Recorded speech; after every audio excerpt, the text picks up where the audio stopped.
എണ്ണിയാക്ക വണ്ടി ഒന്ന് പാർക്ക് ചെയ്യട്ടെ. ആ ബസ്സിലെ എന്റെ കൊണ്ടാ വർത്താനോ? ഇവിടെ എന്താ ഉണ്ണിയാക്ക ഇങ്ങനെ പോണ്? നിങ്ങളെ കച്ചവടമൊക്കെ എങ്ങനെയുണ്ട്? കച്ചവടമൊക്കെ അങ്ങനെ പോണ കുഴപ്പമൊന്നുമില്ല, അൽഹംദുലില്ലാ. അയ്യോ അതപ്പോ പ്രയാസമാവില്ലെങ്കിലേ ചെയ്യാൻ പറ്റണൊക്കെ ഒന്ന് ചെയ്തു കൊടുക്കും. ഞങ്ങളെ വൈകുന്നേരം എതിർക്കാനൊന്ന് കാണട്ടെ, എന്നിട്ട് വിവരം പറയാം.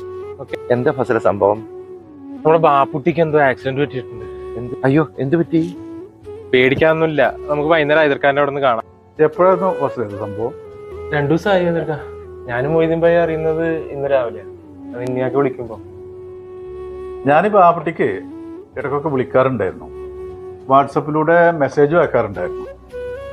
പക്ഷേ മറുപടി ഒന്നും ഉണ്ടാവാറില്ല. മനുഷ്യന്റെ കാര്യമില്ലേ, ഒരു പക്ഷേ തിരക്കിലായിരിക്കാം. പിന്നെ അയാളുടെ ജോലി അതല്ലേ, ഓട്ടോറിക്ഷ ഓടിക്കല്ലേ. ഇതൊക്കെ ഞങ്ങളോട് മാത്രമല്ല, ബാപ്പുട്ടി ഈയിടെയായിട്ട് ആരോടും ബന്ധപ്പെടാറില്ല. ഓരോ ഇടങ്ങാറ് വരുന്നത് നോക്കിയാ നിങ്ങള്, അതും ഈ പെരുന്നാൾ അടുപ്പിച്ചു. ഏതായാലും ഫസലെ, ബാപ്പുട്ടിന്റെ കാര്യമായതുകൊണ്ട് നമ്മൾ എന്തെങ്കിലും ചെയ്തേ പറ്റുള്ളൂ. എതിർക്കാം. ഇതിൽ വേറൊരു ചർച്ചയും കൂടി ഉണ്ട്. നമ്മളെ ബാപ്പുട്ടിനെ കാട്ടിയും സാധുക്കളായ ആൾക്കാർ വേറെ ഇല്ലേ നാട്ടിലെ? അല്ല, അത് നോക്കണ്ട. അത്തരം ആളുകളെ സഹായിക്കാനായി ഇപ്പൊ നാട്ടില് പല ചാരിറ്റി പ്രവർത്തകരും സംഘടനകളൊക്കെ ഉണ്ട്. ബാപ്പുട്ടി നമ്മളെ കൂടെ ഉണ്ടായിരുന്ന ഒരാളാണല്ലോ.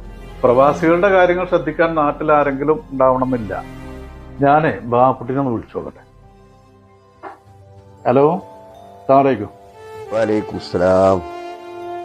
ബാപ്പുട്ടിയുടെ വിവരങ്ങളെ വേറൊരാൾ പറഞ്ഞിട്ട് വേണം ഞങ്ങളൊക്കെ അറിയാന്. നമ്മൾ തമ്മിലിപ്പോ അത്രയും അകന്നോ? അകന്നിട്ടൊന്നുമില്ല, ഇതൊന്നും എന്താന്നറിയില്ല. ആകെ ഒരു മനസ്സമാധാനക്കേട്. വരുമാനൊക്കെ നിന്നപ്പോ ഞാൻ ഒറ്റപ്പെട്ടോന്നൊരു തോന്നല്. ചിലപ്പോ അതിന്റെ അപഹർഷാബോധം കൊണ്ടായിരിക്കും. എന്നാലേ ആ ബോധം നമ്മൾ തമ്മിൽ വേണ്ട.